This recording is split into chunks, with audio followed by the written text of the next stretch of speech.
안녕하세요. 전자IT 미디어공학과 김민규입니다. 이동통신공학 호모크 3의 문제 11번 풀이를 발표하겠습니다. 이 문제는 프리퀀시 넌셀렉티브 페이딩 채널의 성능에 대한 문제입니다. 이동통신 시스템에서 전송신호의 전송시간의 타임 듀레이션 TS가 페이딩에 의한 지연시간 TM보다 작다면 해당 채널은 프리퀀시 넌셀렉티브 페이딩 채널에 속합니다. 이런 환경에서는 인포메이션 신호가 레일레이 분포를 따르는 페이딩 신호의 영향을 받아 왜곡이 되고 잡음과 함께 수신기에 도달하게 됩니다. 이로 인해 디페이딩 현상처럼 수신 신호의 세기가 급격히 약해져 BER 성능이 저하됩니다. 이를 해결하기 위해 다이버시티 기법이 사용됩니다. 이는 여러 경로에서 동일한 정보를 전송하는데 경로마다 서로 다른 페이딩의 영향을 받도록 하고 수신기에서 이 신호들을 합성해 페이딩 효과를 상쇄하는 방식입니다. 다이버시티 기법의 성능은 다이버시티 오더와 합성 기법 종류에 따라서 달라집니다. A번 문제에서는 다이버시티 오더가 2로 고정되었을 때 셀렉션 컴바이닝, 이퀄 게인 컴바이닝, 맥시멀 레이시오 컴바이닝 각각의 다이버시티 이득 값이 몇 dB 되는지 물어보고 있습니다. 즉, 단일 경로로 신호를 받았을 때 대비 SC, EGC, MRC의 성능이 얼마나 좋아지는지를 확인하는 문제입니다. 여기서 성능이란 다이버시티를 사용하지 않았을 경우를 대비하여 세 가지 합성 방식이 레일레이 페이딩 신호의 합성으로 생기는 파워 감쇄를 얼마나 없애줄 수 있는가, 즉 얼마나 신호 세기를 키워줄 수 있는가에 의해 결정이 됩니다. 그래서 X축을 N5분의 2B로 하고 Y축을 BER로 하는 그래프를 그릴 필요가 있겠습니다. 그래프를 그리는 매슬랩 코드를 작성하기 위해 세 가지 합성 기법에 대한 특징에 대해 살펴보겠습니다. SC는 두 개의 수신 신호들 중 세기가 가장 큰 신호를 선택하고 EGC는 모든 경로의 신호들을 그대로 더해줍니다. MRC는 신호를 더해주기 전에 레일레이 페이딩 신호의 앰플리튜드를 가중치로 곱해준 뒤 더해줍니다. 이를 바탕으로 작성한 매슬랩 코드입니다. 먼저 필요한 변수들을 선언해 주었고 이때 레일레이 분포에 대한 변수를 루트 2분의 1로 합니다. 그리고 X축을 N5분의 2B dB 값으로 하고 Y축을 BER로 하는 그래프를 그리기 위한 좌표값을 저장하는 코드입니다. 이때 N이 1일 때에 해당되는 코드입니다. 이때 SNR을 EB 언더바 NO 곱하기 2로 하였습니다.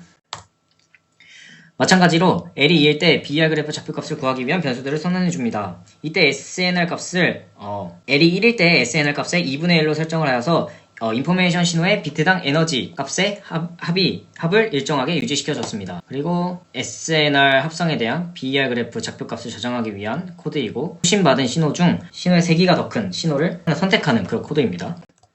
그리고 5번, 6번은 각각 EGC 합성, MRC 합성에 대한 BER 그래프 그리기 위한 좌표값과는 코드인데, 그래서 EGC 같은 경우에는 수신받은 신호를 그대로 더해주고 이제 MRC 같은 경우에는 이 레일레이 신호의 진폭 앰플리튜드 값인 R로 R6를 가중치로 곱해준 다음에 더해줍니다. 앞에서 구한 좌표값들을 각각 변수에 저장을 하고 총 4개의 그래프를 그렸습니다.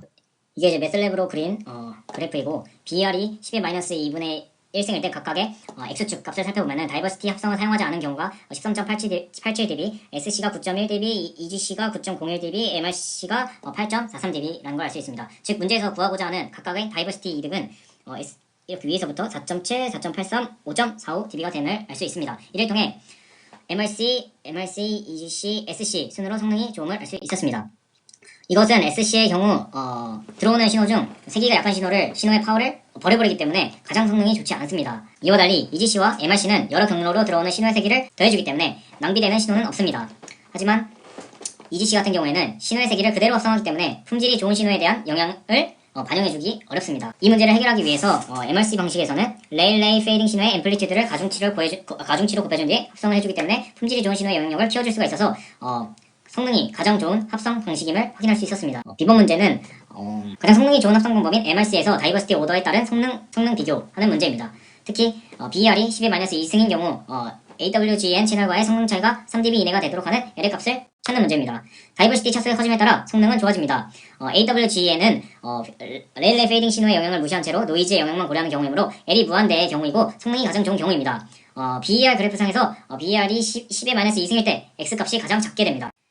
그래서 매슬랩을 통해서 AWGN 채널의 성능 그래프를 구해보고 L을 1에서 50까지 키워가면서 문제에서 주어진 조건을 만족하는 L값을 구해보도록 하겠습니다.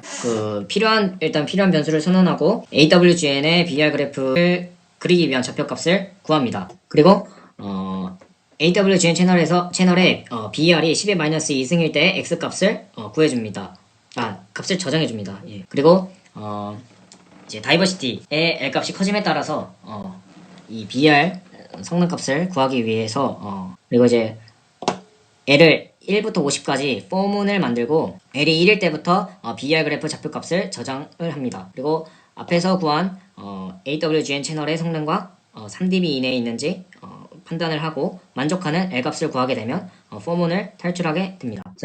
위의 과정을 통해서 L이 1부터 3까지의 BR 성능 좌표값이 저장되게 됩니다. 그리고 AWGN의 성능 좌표값도 저장되어 있기 때문에 총 4개의 그래프를 그리는 코드를 작성하였습니다. 매슬랩 결과 다음과 같은 그래프로 나왔고 BR이 10의 마이너스 2승일 때 이제 각각의 X 좌표를 구해봤을 때 AWGN은 4.28, L이 1일 때는 13.8, L이 2일 때는 8.5, L이 3일 때는 6.9임을 알 수 있었고 AWGN의 GN과의 성능 차이가 3dB 이내일 때는 L이 3일 때임을 알 수 있었습니다. 뿐만 아니라 L이 1에서 2로 증가할 때는 4.7만큼 성능이 좋아졌고 4.7dB만큼 성능이 좋아졌고 L이 2에서 3으로 바뀔 때는 1.6dB만큼 증가하는 것을 알 수 있었습니다. 이것은 L이 증가함에 따라서 성능이 향상하는 정도가 줄어드는 것을 알 수 있었습니다. 이상입니다.